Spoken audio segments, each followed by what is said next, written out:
Welcome to this look at a couple of awesome mods that I missed on the mod review the other day. Apologies for that. With me, MrSealyp.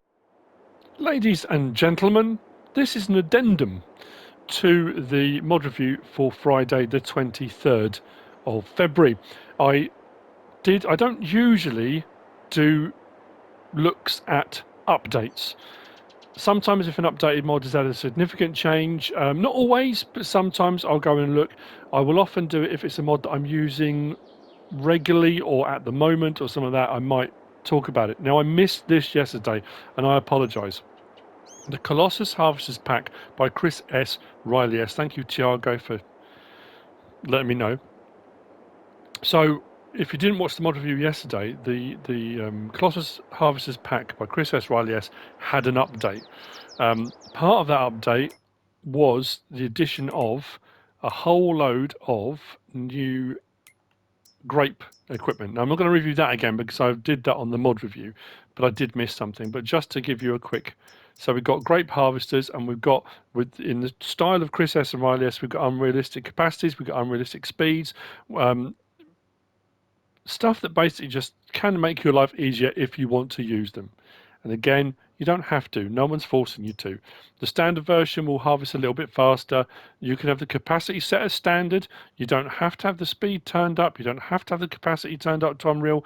You can just have it as standard, but it just comes with a load more configurations. So that was that, and Olive Technology. We also had a subsoiler. We had the pruner, and we had a mulcher that came as part of that. Now, what I missed, and apologies, when I read through the changelog, I assumed part of it had come out on a previous update, but it hadn't. So, under forage harvesters, now the forage harvesters were part of a previous update.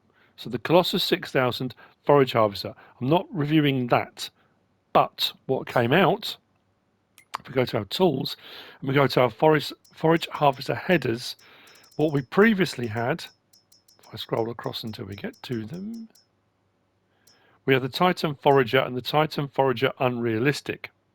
And what came out yesterday were the Titan Poplar and Titan Poplar Unrealistic and the Titan Sugarcane Unrealistic. Now, it was the Sugarcane one that I thought was already out.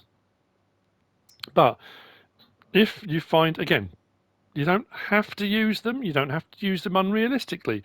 You can use them sort of standard. Now, what I will say is the Titan Poplar standard one, you can use standard. 2 meters wide and, you know, off you chug quite happily. It's got a few different options that will match it in with the forage harvester if you want. It's the unrealistic ones where things change somewhat. So I will show you actually, I'll show you all of them. Why not while we're here? So we've got brands, yes or no. We've got main color option, anything on that palette. Like I say, to mix and match with your Titan Forage Harvester if you want. Design color will change all of that section, and then rim color is your rim color, like that. That's your standard one. That'll run 8 miles an hour, 2 meters wide, poplar header. Now the standard poplar header runs at, I think it's only 4, isn't it? Yeah, 4 miles an hour. So it's doubling the speed of the standard one already, which some people may already find abhorrent. That's fine. If you do, don't worry. So then you've got the unrealistic option. Same price. The slot counts on these are 3 and come down to 1. I think we've got 1. Yeah, that one's 3. So these are 3s and then come down. So the Titan Poplar unrealistic. So we've got our working width we can change. So we've got standard, a 10 meter unrealistic, 20 or 50 meter unrealistic. Or you can leave it standard. 2 meters wide, no problem at all. The difference between the standard and the unrealistic, if you don't change anything else, is the standard's 8 miles an hour. The unrealistic will run at 69 miles per hour. Now, you could use this on other harvesters, so it will run at the top speed of your harvester because the header will allow you to. So, potentially. So, you've got, again, brands option. We've got main color, design color, rim color option on that. So, that's your unrealistic. But if we go up to here and we change it to a 10 meter, 20 or 50, it adds this extra option in. So, unrealistic crop guides. You've got none, you've got red, you've got green. So if you're not sure how far out that 50 meters is, what it actually looks like, you can have a guide if you want to. If you don't, again, you can turn that off. That's not a problem at all. And then this, basically, it's the same header, but this one will do sugarcane. Again, unrealistic, and it will go 69 miles per hour, working width at 10, 20, 50. Again, with the red, green, or none at all. Brands, main color, design color, rim color for our choices. So what does that actually look like in practice? So I've got my forage harvester. Now this was part of the pack as well. We got a Titan trailer that came out. This has various different capacities. We've got a standard capacity, an Unreal at 500,000 litres, and an Unreal 2 at 5 million litres. So again, if you didn't see model review yesterday, just to give you a heads up, if you want to use this one, you can. If you don't have to, but you can also use it in its standard configuration. So that's our Titan Poplar, part of the Colossus pack. And that's our Titan sugarcane. One of them I've got on 50, one of them I've got on 20. I think that's 20, that's 50. I'm going to show you the 20 first. I love these forage harvesters as well. It's just absolutely amazing. So that's my header. Actually, no, what I should do is have that open so we can see. So, unfold header puts your markers out. So that's actually 20 metre. Is that 20? Yeah, it's 20. If I lower my header, it'll go with it. It still stays off the ground so you can see it. That's so if you've got whatever crops you're doing, you should still be able to see it. So this is our sugarcane. So at 20 metres, and this is Unreal, so this should run at 69 miles an hour, but the forage harvester, this one I went for a 46 mile an hour one. The other one, the harvesters, again, this is not a review of the harvesters, you can go up to 150 miles an hour if you want to. But obviously even the 150 mile an hour one will only run at the top speed of the header, which is 69 miles per hour, which is still, you know. So let's turn this on. Our pipe is out. We've got a nice big trailer.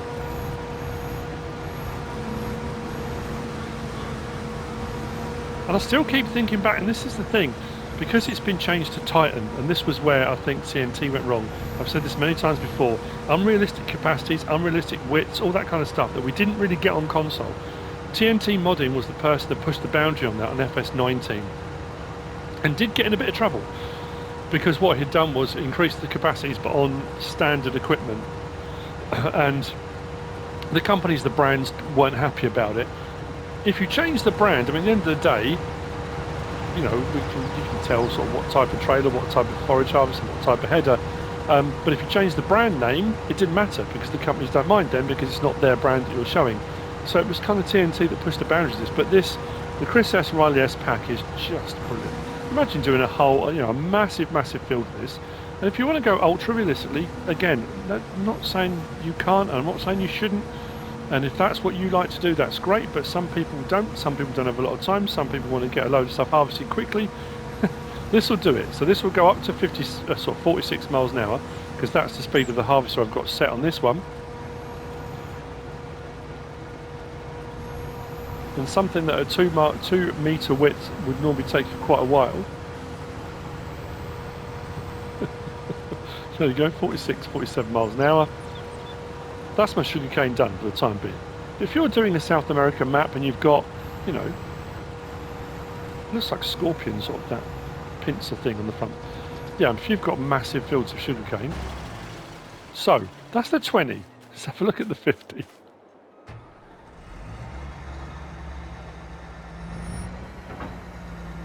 So, unfold the header. This is a little bit of a wider proposition. I went for red on this one. You see him right the way out there? Just about. You could probably do lights out on the end of them. Don't know if we can see him. There we go. There's one. And there's the other one. The other one's out there. Oh, yeah, just see it shining in the light there. So, actually, we might be able to do the entire field like this. Let's turn it on.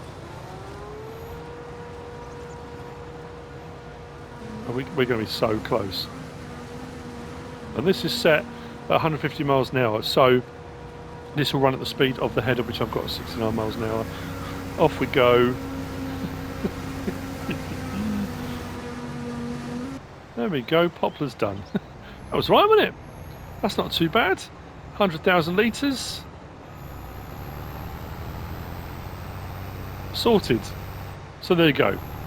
Apologies that I missed it. There was a few mods, and I kind of, it happens every now and again. You miss stuff. I got a little bit flustered. I was trying to organise everything and sort it all out, and I missed those 2 headers. So there you go.